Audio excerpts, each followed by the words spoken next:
So this is a look at section 13.2, saturated solutions and solubility. So when a solution is made, we have the solute and the solvent joined together in mixing and then come and make a solution.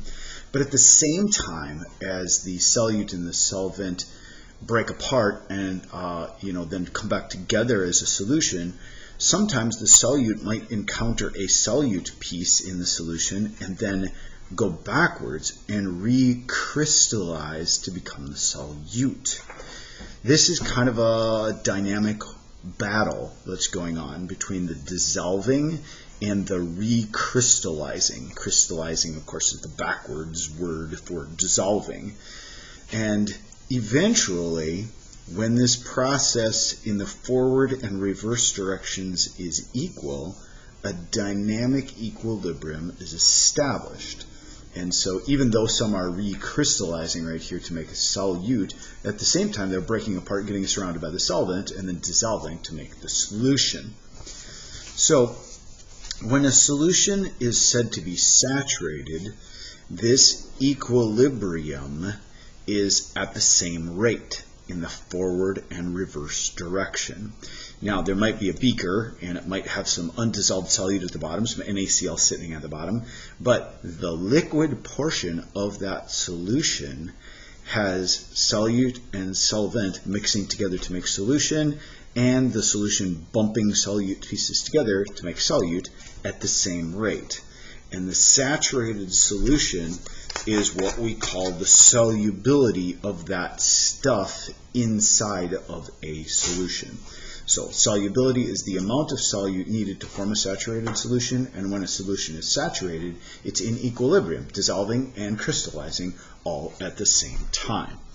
You can see these on, let's see, this is page number 536 of your textbook, and you can see the solute, solvent, dissolving and crystallizing back and forth. So here are three images that hopefully will shed a little bit more light on these, and I'm going to uncover each at one at a time, and then what we're going to do is we'll discuss how each one of them works in terms of saturated, unsaturated, and supersaturated goes. So let's say that we had a beaker and it had water in it, and then we put some NaCl in there, some salt in there.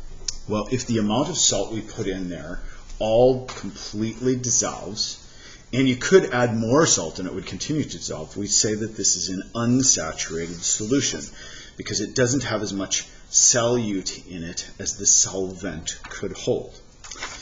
Well, let's take the second situation. Now we have our NaCl and we have a beaker and we dump tons of salt in there, lots and lots. Even there's some solids sitting here at the bottom right here.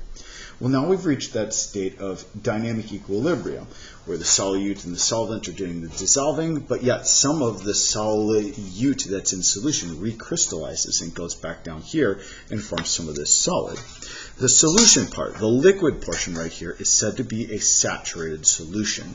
Could you reach a saturated solution and have no solid at the bottom? You could. It would be this like small little point where if you added like one more drop or one more little piece of NaCl, it would probably float to the bottom or sink to the bottom, I'm sorry, because it could not hold any more solute. Now, of course, many things determine what this solubility is, and we'll look at those in the next video.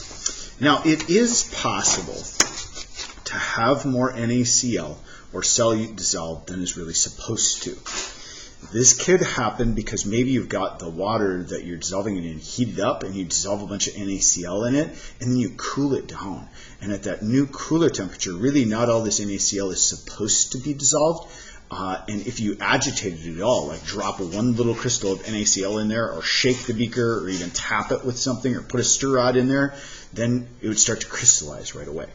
These solutions that have more solute dissolved in them supposed to is called supersaturated.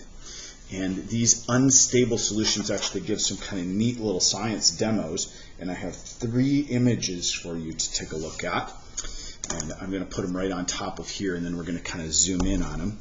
First of all is just a picture of a dilute solution, a concentrated solution, and then the saturated solution you can see has some solute at the bottom right there. This one that I'm going to click on next is a solution of sodium acetate. That's what's called supersaturated. It has too much solute dissolved in than what's supposed to, and then they're going to agitate it just a little bit, I believe, with a stir rod. So watch really close, and you can see that the supersaturated part, the solute, is starting to form out of the solution. And it does exactly that. And now it looks like it's like a solid that is just like a mushy chunk of stuff inside there. But that's because we had too much dissolved. Here's a second example. This one they used a stir rod, and then you can see that that formed inside the supersaturated solution. Then it formed the solid that wouldn't dissolve anymore. Another neat way to do this is this one right down here. In this beaker, they have a supersaturated solution, and they're going to pour it out and agitate the solution by dropping it on this lab bench. And when they do that, it forms a solid. The solute starts to form out of it. So watch this one really close. You can see that they actually just poured the solute right on top of itself. I think it'll rerun here again. Whoops. Let's go back and rerun it again, and you can see the solute just like stacking up on top of itself.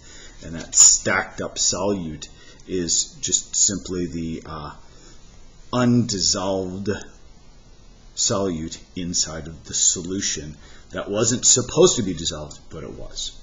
So there are three solutions: unsaturated, saturated, and supersaturated.